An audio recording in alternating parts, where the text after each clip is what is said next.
Narcotics control bureau के independent witness Prabhakar soil ने जिन लोगों का नाम लिया था उन्होंने उनके एम्प्लॉयर किरण गोसावी का नाम लिया था। इसके अलावा सैम डिसूजा नामक एक व्यक्ति का नाम लिया था। उन्होंने एक नंबर और एक तस्वीर भी जाहिर की थी और कहा था यही सैम डिसूजा है। बाद में ये पता चला कि ये सैम डिसूजा नहीं बल्कि हनिक बाफना नाम के व्यक्ति हैं जो पालघर में रहते हैं। आइए हनिक बाफना से बात करते हैं इस सारे मामले के बारे में, उनका क्या कहना है। हनिक, ये बताइए कि जो ये एलिगेशन या जिस बारे में प्रभाकर साहिल ने कहा उसके बारे में आपका क्या कहना है। आपका फ़ोन नंबर दिया गया और आपका फ़ोटो भी दिया गया। सर जी, ये जो प्रभाकर साहिल ने जो मेरा नंबर और फ़ोटो वायरल किया है एज अ सैम डिसूजा करके, ये पूरी तरह से झूठ है।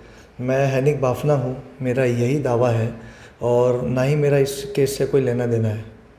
अच्छा हनिक, ये बताएंगे आप प्रभाकर साहिल और किरण गोसावी को जानते हैं। हाँ, मैं प्रभाकर साहिल और किरण गोसावी को जानता हूँ। हमारी मुलाकात भी हुई है, 2 बार हम लोग मिले हैं प्रभाकर साहिल जी के साथ में और किरण गोसावी जी के साथ में। जैसे कि किरण गोसावी जी के बॉडीगार्ड है प्रभाकर साहिल, तो किरण गोसावी जी से मिलना है मुझे तो ऑब्वियसली मुझे प्रभाकर साहिल को मिलना ही होगा, क्योंकि वो प्रभाकर साहिल उनके साथ में ही रहते हैं हमेशा। तो एक बार हमारी मीटिंग हुई है आईटीसी ग्रैंड होटल में और एक बार हमारी मीटिंग हुई है पालघर में। मतलब पालघर में तो जनरली हम लोग ऐसे ही, वो किरण गोसावी जी पालघर में आए थे तो उन्होंने कहा कि आप कहाँ पे हो करके, तो ऐसे हमारी मुलाकात हुई थी और उन्होंने पूछा था खाना पीना कहाँ पे अच्छा मिलेगा, तो बस उस दरमियान हम लोग मिले थे। और दूसरी चीज़ ये है कि इस केस से मेरा कोई लेना देना नहीं है उनके साथ में, मेरा कोई व्यवहार उनके साथ में हुआ नहीं है। ना किरण गोसावी जी के साथ में हुआ है, ना प्रभाकर साहिल जी के साथ में हुआ है और ना ही तो उनके बड़े भाई सतीश जी है उनके साथ में हुआ है। ऐसा कोई व्यवहार नहीं हुआ है। अच्छा, और ये जो कह रहे हैं कि आप जो ये किरण गोसावी हैं उनको आप पहले से जानते थे, कहीं ना कहीं उन पर भी कोई केस है, आप पर भी कोई केस है, कहीं आप उनके साथ किसी केस में तो शामिल नहीं थे? नहीं सर, देखो उनका ऐसा कहना है कि उन पर भी कोई केस है, मुझ पर भी कोई केस है। तो आदमी काम धंधा करता है तो कोई ना कोई छोटी मोटी बातें होती रहती है, ठीक है। केस होना कोई बड़ी बात नहीं है, लेकिन उसमें हम आरोपी नहीं हैं, ठीक है। मेरा ये बोलना है कि केस होना कोई बड़ी बात नहीं है, उसमें हम आरोपी नहीं है। अच्छा, एक बात बताइए कि ये आपका ही नाम प्रभाकर साहिल ने क्यों लिया? आपका नंबर भी दिया, मोबाइल नंबर भी दिया और आपकी तस्वीर भी जाहिर की, ऐसा क्यों? आपको क्या लगता है कि प्रभाकर साहिल ने ऐसा क्यों किया होगा? सर जी, ये तो प्रभाकर साहिल जी बता सकते हैं, क्यों इसका रीज़न तो मैं खुद जानना चाहता हूँ कि जब उनको पता था कि मेरा नाम हनिक बाफना है तो उन्होंने प्रभाकर साहिल जी ने सैम डिसूजा करके क्यों बताया है।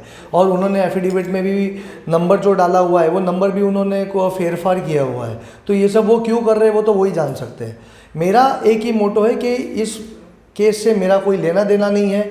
मेरा फ़ोटो का मिसयूज़ किया जा रहा है, मेरा नाम स्पॉइल किया जा रहा है, जिसकी वजह से मेरे समाज में और मेरा जो भी बिज़नेस लॉबी है उसमें मेरा नाम ख़राब हो जाएगा। कल उठ के इसकी वजह से मेरे बिज़नेस पे इफ़ेक्ट गिर सकता है, मेरे फैमिली पे इफ़ेक्ट गिर सकता है। उसका ज़िम्मेदार कौन रहेगा? तो मैं उसका ज़िम्मेदार ठहराना चाहता हूँ प्रभाकर साहिल को, जिसने ये गलती की है तो ये गलती की सज़ा उसको भुगतनी होगी।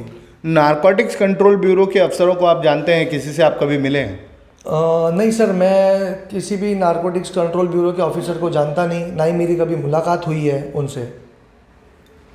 आप कोई लीगल एक्शन लेने का सोच रहे हैं प्रभाकर साहिल पर, जो आरोप उन्होंने लगाए, आपका नाम घसीटा, आपका तस्वीर उन्होंने वायरल किया इस पर? हाँ, मैं लीगल एक्शन लेने का मेरा जो भी है प्रोसीजर वो चालू है। तो ये थे हनिक बाफना। आप देख सकते हैं कि इन्होंने साफ तौर पर मना किया कि इनका नाम हनिक बाफना है, ना कि सैम डिसूजा, जैसा कि प्रभाकर साहिल ने अपने एफिडेविट में इनका नंबर भी दिया, इनकी तस्वीर भी कुछ लोगों को दिखाई। ये सारे आरोपों को ये खारिज करते हुए साफ कह रहे हैं कि ये नहीं जानते कि प्रभाकर साहिल ने ऐसा क्यों किया। प्रभाकर साहिल भी इनका नाम जानते थे और अब हो सकता है ये लीगल एक्शन प्रभाकर साहिल के खिलाफ लें। कैमरा पर्सन स्वराज के साथ दिवेश सिंह, पालघर, आज तक।